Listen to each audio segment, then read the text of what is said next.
What's up, YouTube? So today we're going to do a little bit different of a video.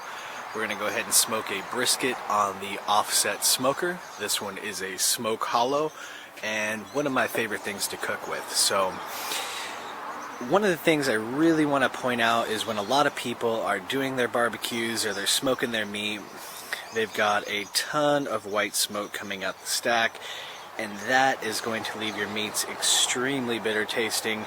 Not good. Your guests will not like it. Nobody's probably going to come back for your barbecue after that. So throughout the cook, we just want to make sure that we monitor that, make sure we don't put too many wood chips in it, and that it's got a nice blue, almost not even smoke coming out of it, just very light blue, see-through, very minimal. So now let's get back inside, cut the brisket up, show you how we get it prepared, then we'll get it back on the grill.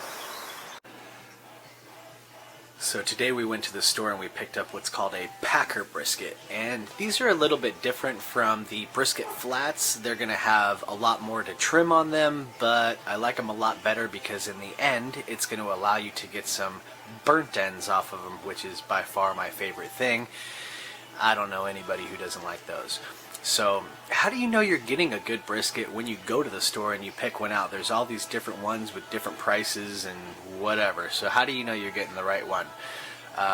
One thing that I've learned from others and testing them myself throughout the years is go through them and pick them up at the store.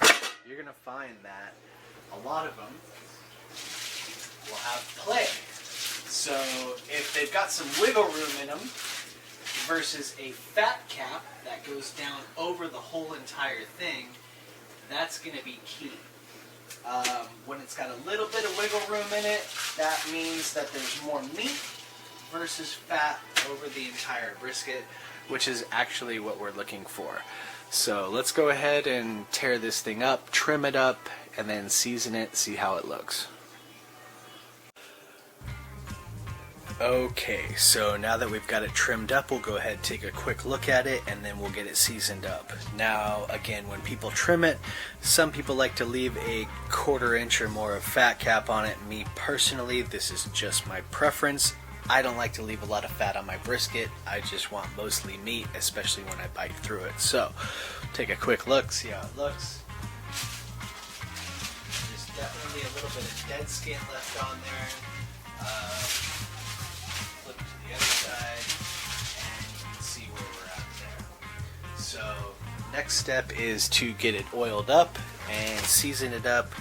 When we do season it, we definitely want to make sure that we don't coat it too much to where the red is completely covered. We want to let some of that shine through so we get that meat taste, and what we'll be using today is salt, pepper, garlic. So let's get to it.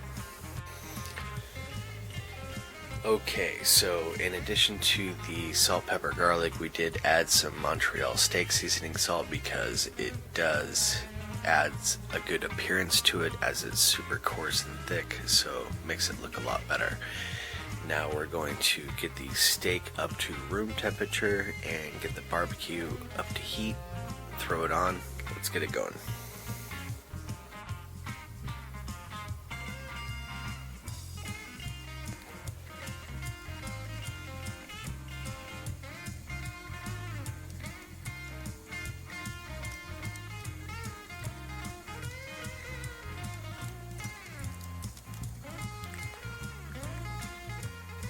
Okay, so while the brisket comes up to room temperature, we're going to go ahead and get the barbecue ready.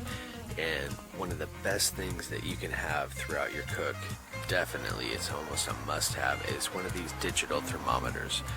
This one's called an iGrill, and it comes to your phone, and it tells you when things are too hot, too cold, internal temperatures of the meat, barbecue, etc.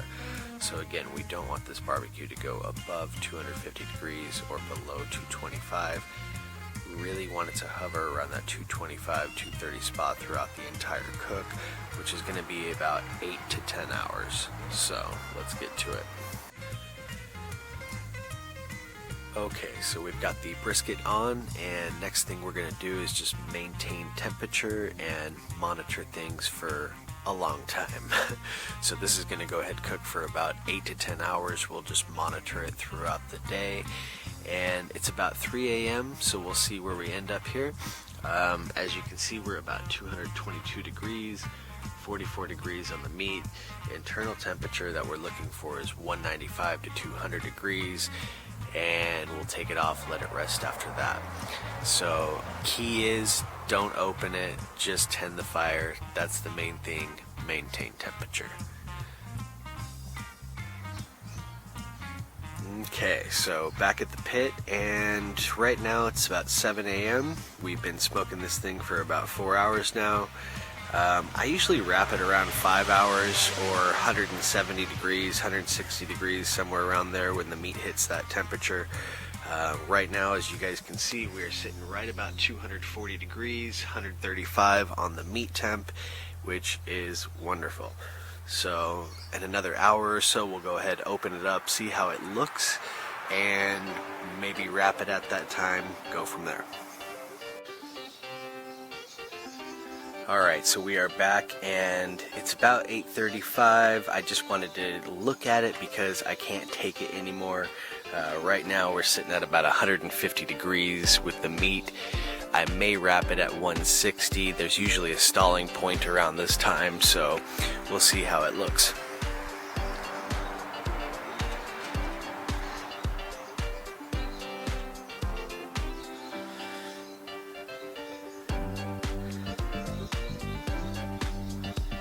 It's got a really nice crust on it, so I may actually wrap it soon, but it looks delicious. I can't wait.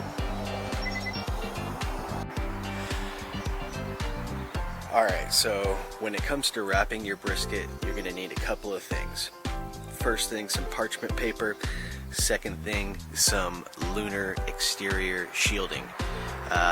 They both can be picked up at your local supermarket, and they will help it to let the brisket rest in its own juices, cook in its own juices. It's going to make it taste much better. We have NASA to thank for that.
Go ahead and put it back on, let it sit for another couple hours, monitor the temperatures, see how we end up. Alright, so the wait is finally over and we are done. We're right about 197 degrees. Some people cook them to 200, 205. I think anywhere between 195 and 205 is good. So now we think it's done, but it's not. We've got to let it rest for about another hour to 2 hours, and then we'll cut it up.